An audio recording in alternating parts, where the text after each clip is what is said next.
first told you about the permanent street closures in part of downtown Northville last week. At the time, some businesses said it brought in more customers, but since our story, other businesses have reached out saying actually the closures hurt them. For decades, Tony Piccoli has taken pride in his business called Cobbler's Corner of Northville. Shoe repair shops die hard. We always keep going. But for Piccoli, business has been tough since the start of the pandemic. I've been through a lot to keep this place going. You know, working 2 jobs. It's been an experience. It's been quite a ride.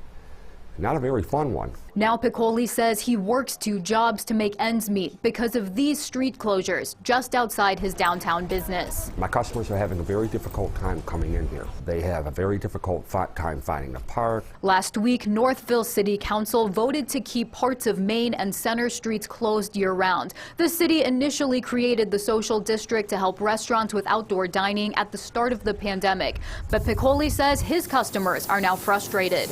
I believe that this is driving people away, because once they pull in the town and they see how much trouble it is to maneuver around, you know, after their first experience here, the next time that they want to come here, they just may say, well, I'll just go somewhere else. Right now, the downtown has no good accessibility for disabled people. Meanwhile, Teresa Felino, who has nerve damage from a car accident, says the city needs to make changes for people with disabilities. To get to downtown, I have to walk at least 2 to 3 blocks.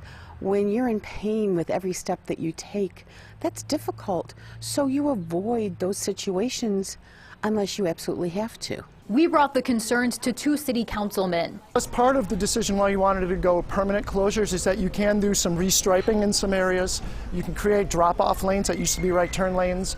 You can move handicap parking spots closer. The councilmen say they surveyed more than 4,000 people, looked at safety data, and met with community members before the vote. The stats were pretty similar. Whether you were a resident, whether you were a business owner, whether you were living in the surrounding area, it was kind of a 3/4, 1/4 issue. But that doesn't mean it's perfect for everyone. The councilmen say the city will continue to work to try to make the social district successful for everyone. But Piccoli wonders if their efforts will be enough. I just don't think, in my opinion, that this is going to draw a lot more people in the town. I really don't. I'm not seeing it. In downtown Northville, Veronica Meadows, Fox 2 News.